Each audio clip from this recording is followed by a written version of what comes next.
ಸಾಲ ಮಾಡಿಯಾದ್ರೂ ತುಪ್ಪ ತಿನ್ನು ಕೊಳುಪರದಾಟ ಸಾಕಿನ್ನು ಬದುಕೋದು ಕಲಿಯೋ ಬಿಕ್ನಾಸಿ ಯಾಕೆ ಚೌಕಾಸಿ ನಗಿಸಿ ನಗುವುದೇ ಖುಷಿ ಸಾಲ ಮಾಡಿಯಾದ್ರೂ ತುಪ್ಪ ತಿನ್ನು ಕೊಳುಪರದಾಟ ಸಾಕಿನ್ನು ಬದುಕೋದು ಕಲಿಯೋ ಬಿಕ್ನಾಸಿ ಬದುಕು ಯಾಕೆ ಚೌಕಾಸಿ ನಗಿಸಿ ನಗುವುದೇ ಖುಷಿ. ಶುರು ಆಗ್ಲಿ ಇಂಟರ್ವ್ಯೂ.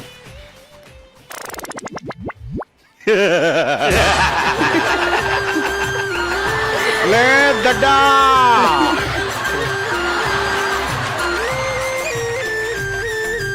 ಎಲ್ಲಿ ಕೈ ತರ್ಸು, ತಲೆ ಬಚ್ಕಳಿ, ಪೌಡರ್ ಹಾಕೊಳ್ಳಿ, ಗಿವ್ ಮೇ 10 ರೂಪೀಸ್.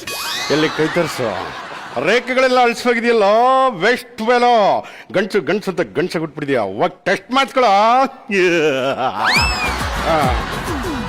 ತತ್ತಣ್ಣ, ತಲೆ ಬಚ್ಕಳಿ, ಪೌಡರ್ ಹಾಕಳಿ, ದುನಿಯಾ ತುಂಬಾ ಕಾಸ್ಟ್ಲಿ. ಇದ್ರ ಬಗ್ಗೆ ಏನ್ ಹೇಳ್ತೀರಾ? ಹೇಳಿ ಹೇಳಿ. ನೋಡ, ಇವತ್ತು ನಾನು ಹೇಳೋದೇನಪ್ಪ ಅಂದ್ರೆ, ದುನಿಯಾ ತುಂಬಾ ಕಾಸ್ಟ್ಲಿ. ತಲೆ ಬಾಚ್ಕೊಳ್ಳಿ ಅಂದ್ರೆ ಬೆಳಿಗ್ಗೆ ಎದ್ದು ಒಂದೇ ಸರಿ ನಾನು ಬಾಚ್ಕೊಳ್ಳೋದು. ನಾವು ಪೌಡ್ರ್ ಹಾಕೊಳ್ಳಿ ಅಂದ್ರೆ ಸಿನಿಮಾಗೆ ಬಂದ್ರೆ ಹಾಕ್ತಾರೆ, ಮನೇಲಿ ಇದ್ರೆ ಹಾಕೋಲ್ಲ. ಇರೋದೊಬ್ಬ, ಪೆನ್ಷನ್ ಬರ್ತಾ ಇದೆ, ಅದರಿಂದ ಎಷ್ಟು ಕಾಸ್ಟ್ಲಿ ಆದರೂ ನನಗೆ ಸಾಕು ಅಲ್ವಾ? ಮತ್ತೆ ಇನ್ನೇನಪ್ಪ,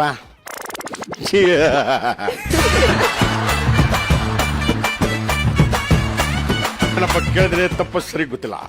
SSLC ರಾಜ್ಯಕ್ಕೆ ಫಸ್ಟು, PUC ರಾಜ್ಯಕ್ಕೆ ಸೆಕೆಂಡು.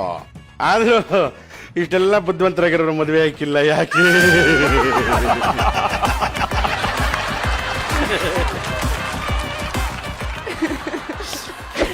ನೋಡೋ, ಕೇಳಬೇಕಾದ ವಿಷಯನೇ ಕೇಳಿದೆ.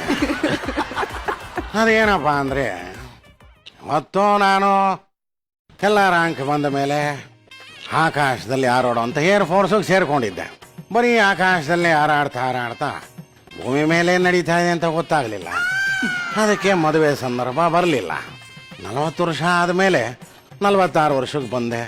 ಸಿನಿಮಾ ನಾಟಕ ಅಂದ್ಕೊಂಡು ಅದರಲ್ಲೇ ಲೈಫ್ ಕಳೆದೋಯ್ತು. ಮದುವೆ ಯೋಚನೆ ಬರಲಿಲ್ಲ ಕಣ. ಆದರೂ ಒಂದು ಅನುಮಾನ, ನನ್ನ ಮದುವೆ ಬಗ್ಗೆ ನಿನಗೆ ಯಾಕೆ ಆಸಕ್ತಿ?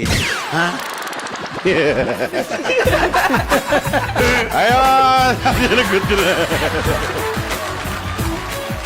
ಒಂದೇ ಮಾತು, ನಿಮ್ಗೆ ಏಜ್ 70, ಆದ್ರೆ 20 ವರ್ಷ ಕಾಣ್ತಾ ಇದ್ರಿ. 20 ಆದ್ರೂ ನಿಮ್ ಸಿನಿಮಾದಲ್ಲಿ ಒಂದು ಡೈಲಾಗ್ ಇದೆ, ಇಷ್ಟು ವಯಸ್ಸಾಗಿದ್ರು ನೀವು ಬಹಳ ಸ್ಟ್ರೆಂತ್ ಆಗಿದ್ದೀರಾ.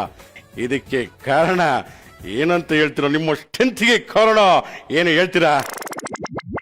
ನೋಡ,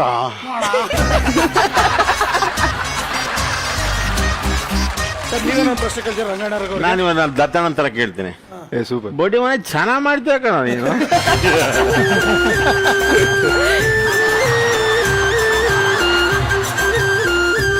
ಆದ್ರೂ ನಮ್ ಡೈಲಾಗು, ನೀನು ಚಾಮರಾಜನಗರ ಆಗ್ಬಿಟ್ಟು ಏನೆಲ್ಲ ಕಲ್ತ್ಕೊಂಡ್ಬಿಟ್ಟಿದ್ಯಾ ನೀನು?